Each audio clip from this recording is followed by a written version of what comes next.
Hello students, आज हम history का एक नया टॉपिक डिस्कस करेंगे और वो है advent of French in India. आपको मैंने पिछले वीडियो में बताया था कि भारत में आने वाली पहली यूरोपियन पावर पोर्तुगीज़ थे और जो सबसे बाद में आए थे वो फ्रांसीसी थे। अगर हम फ्रेंच ईस्ट इंडिया कंपनी की बात करें, वो लुई 14 के टाइम में बनी थी, जो फ्रेंच रेवोल्यूशन से पहले फ्रांस का शासक था और वो वॉरमॉन्गर था और उसने एक एक्सपेंशनिस्ट पॉलिसी अपनाई थी। उसका जो गवर्नर था उसका नाम कॉलबर्ट था और कॉलबर्ट के एडवाइस पे ही फ्रेंच ईस्ट इंडिया कंपनी की जो फाउंडेशन है वो 1664 में रखी गई थी। इसके बाद हमारे को ये पता लगता है कि भारत में आने वाला जो पहला फ्रेंच गवर्नर था वो फ्रैंकोइस कैरन था। फ्रैंकोइस कैरन 1667 में सूरत में पहुंचा था और उसने सूरत में पहली फैक्ट्री एस्टेब्लिश करी थी। इसके बाद फ्रांसीसियों ने इंडिया के अंदर 1673 में चंद्रनगर में और 1669 में मसूलीपट्टनम में अपनी फैक्ट्री एस्टेब्लिश करी थी। भारत में फ्रांसीसियों को सबसे मेन सेंटर था दैट वाज पौंडीचेरी, और जो पौंडीचेरी वाला रीजन है that was founded by François Martin. Actually क्या हुआ था, जो फ्रैंकोइस मार्टिन है उसने क्या हुआ था, बीजापुर के सुल्तान के साथ युद्ध किया था और इस तरीके से जो पौंडीचेरी वाला रीजन था वो उसने हासिल कर लिया था। और बाद में भी ये हमारे को पता लगता है कि जो फ्रांसीसी थे वो पौंडीचेरी तक ही कन्फाइंड हो गए थे। और ये जो फ्रैंकोइस मार्टिन है इसकी जो एक्सपेंशनिस्ट पॉलिसी है, क्योंकि ये दूसरे रीजन्स को ऑक्यूपाई करना चाहता था, तो उसकी जो पावर है उसको किसने चैलेंज किया था, डचों ने। और जहाँ तक कि आपका जो ये पौंडीचेरी वाला रीजन है ये भी उनसे छीन लिया गया था फ्रांसीसियों से।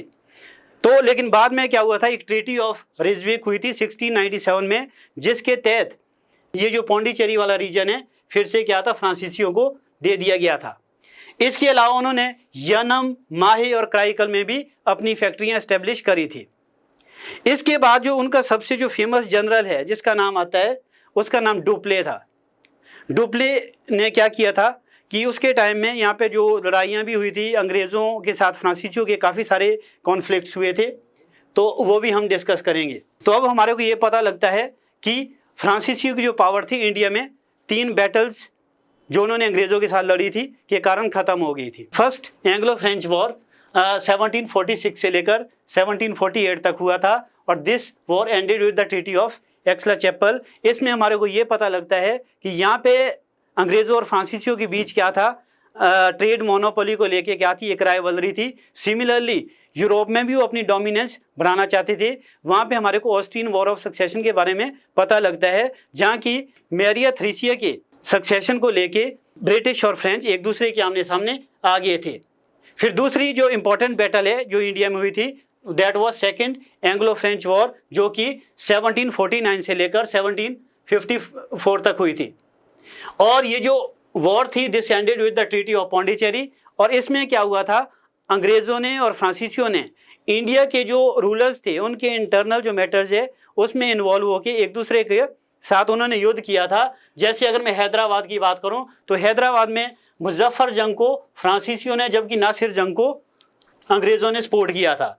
ऑन द अदर हैंड हमारे को ये पता लगता है कि कर्नाटक में चंदा साहिब को फ्रांसीसियों ने और मोहम्मद अली को अंग्रेज़ों ने सपोर्ट किया था। और दूसरा, इसके अलावा जो तीसरी जो वॉर थी that was third Anglo French war, जो 1759 से लेकर 1763 तक हुई थी। और this war ended with the treaty of Paris in 1763। और ये हमारे को इसमें पता लगता है कि सबसे जो डिसाइसिव बैटल अंग्रेज़ों और फ्रांसीसियों के बीच इंडिया में हुई थी that was the battle of Wandiwash, जो 1760 में हुई थी। और इसमें एक तरफ काउंटी लॉली था जो कि फ्रांसीसियों का जनरल था और दूसरी तरफ अंग्रेज़ों का जनरल आयरकूट था। और इसमें आयरकूट ने क्या किया था कि फ्रांसीसियों को बिल्कुल मतलब उनकी जो पावर है ऑलमोस्ट यहाँ पे उनको डिफीट करके ख़त्म कर दी थी। इसके अलावा हमारे को ये पता लगता है कि जो थर्ड एंग्लो फ्रेंच वॉर है तो इसमें मतलब आपका जो रॉबर्ट क्लाइव था, जो real founder of British empire in India भी कहा जाता है, वो भी इसी में क्या था, इसी वॉर के दौरान इमर्ज हुआ था। और बाद में उसको क्या बनाया गया था, फर्स्ट गवर्नर ऑफ बंगाल भी बनाया गया था। इसके अलावा हमारे को जैसे फ्रेंच पावर है कि वो जो फ्रेंच पावर थी वो कैसे मतलब इंडिया में ख़त्म हो गई, उसके बहुत सारे कॉजेज़ थे। इसमें जो पहला कॉज था कि जो फ्रेंच नंबर 1 इसमें यह था कि जो फ्रेंच ईस्ट इंडिया कंपनी थी that was a government company. जबकि दूसरी ओर जो ब्रिटिश कंपनी है that was a private company, और जो ब्रिटिशर्स थे वो इंडिया के अंदर इंडिपेंडेंटली कोई भी डिसीजन ले सकते थे। जबकि जो फ्रेंच है उनको क्या करना पड़ता था, फ्रांस से जब ऑर्डर आता था उसके बाद ही कोई डिसीजन वो ले सकते थे, जिसमें काफ़ी टाइम लग जाता था।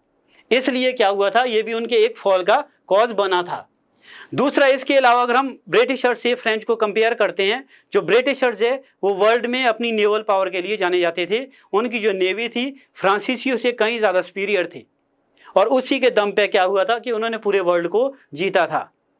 तीसरा जो कॉज है जिसकी वजह से फ्रांसीसियों का भारत में खात्मा हो गया था, that was strategic and experienced general of British. अब अगर हम अंग्रेज़ों के जनरल्स की बात करते हैं, वो काफ़ी ज़्यादा मतलब एक्सपीरियंस थे, और इसके अलावा वो काफ़ी स्ट्रेटेजिक थे। उन्होंने क्या था, वर्ल्ड के डिफरेंट पार्ट में कई लड़ाइयाँ लड़ी हुई थी, और इंडिया के बारे में भी उनको मतलब फ्रांसीसियों कंपैरेटिवली काफ़ी कुछ पता था, जिससे क्या था वो जीत गए थे। इसके अलावा स्ट्रेटेजिक एंड कमर्शियल सेंटर्स, ये भी फ्रांसीसियों की एक फॉल का कारण बना था। अगर हम ब्रिटिशर्स की बात करते हैं तो हमारे को पता लगता है उनके जो भारत में चीफ सेंटर्स थे दे वर कैलकाटा, बॉम्बे एंड मद्रास। तो वो मतलब आपका कमर्शियल पॉइंट ऑफ व्यू से भी काफ़ी मतलब फेवरेबल थे उनके लिए, और स्ट्रेटेजिकली भी, और ओवरऑल वो मतलब काफ़ी यहाँ पे क्या थे, प्रॉस्परस हो गए थे। जबकि दूसरी ओर हम देखते हैं फ्रांसीसियों के जो सेंटर्स थे वो आपका चंद्रनगर या इसमें पौंडीचेरी में थे, वो कमर्शियली या स्ट्रेटेजिकली उतनी फेवरेबल उसकी लोकेशन नहीं थी। इसके अलावा क्या था कि फ्रांसीसियों के जो जनरल थे वो सभी मतलब करप्शन में इंडल्ज थे, और जबकि जो ब्रिटिश जनरल्स है वो मतलब क्रिटिकल सिचुएशन में भी मतलब यूनाइटेड थे। इसके अलावा हमारे को ये पता लगता है कि जो फ्रांसीसी थे फाइनली वो इंडिया में क्या थे, पौंडीचेरी तक कन्फाइंड हो गए थे, और वहाँ पर उन्होंने क्या था कि 1956 तक रूल किया था। अल्टीमेटली क्या हुआ था कि 1956 में उन्होंने पौंडीचेरी को छोड़ दिया था। लेकिन हमारे को अभी भी पता लगता है कि पौंडीचेरी इंडिया के अंदर एक ऐसी जगह है जहाँ फ्रेंच भी बोली जाती है, और वहाँ पे फ्रेंच पीपल भी रहते हैं। और फ्रांस के अंदर जब भी इलेक्शन होते हैं तो इंडिया के जो फ्रेंच पीपल है वो वहाँ के इलेक्शन में पार्टिसिपेट करते हैं, लेकिन वो वहाँ पे कोई भी गवर्नमेंट जॉब अटेन नहीं कर सकते, बिकॉज इंडिया के अंदर क्या है, सिंगल सिटीजन का शिप का प्रोविज़न है। तो आज हमने ये किया है, कल हम एक और नया टॉपिक डिस्कस करेंगे, that will be all about British power in India. Thank you.